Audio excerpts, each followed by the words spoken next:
বন্ধুরা, আজকের দিনটা আমাদের জন্য সত্যিই খুব কষ্টের। বাঘাযতীন স্টেশনে হকার উচ্ছেদের নোটিশ দেওয়া হয়েছে।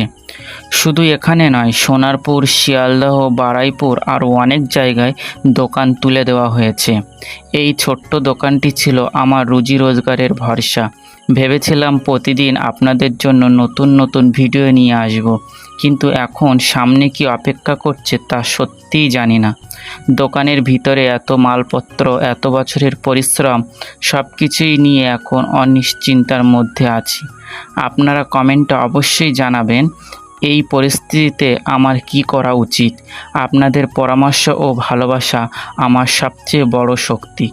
কয়েকদিনের মধ্যে কি হয় তা সব আপডেট আপনাদের জানাবো। সবাই পাশে থাকবেন এবং আমাদের চ্যানেলটি সাবস্ক্রাইব করবেন এবং পাশে থাকা বেল বাটনটি বাজিয়ে দিয়ে যাবেন। আর যারা ফেসবুক থেকে দেখছেন পেজটি ফলো করবেন। ভিডিওটি শেষ পর্যন্ত দেখার জন্য ধন্যবাদ।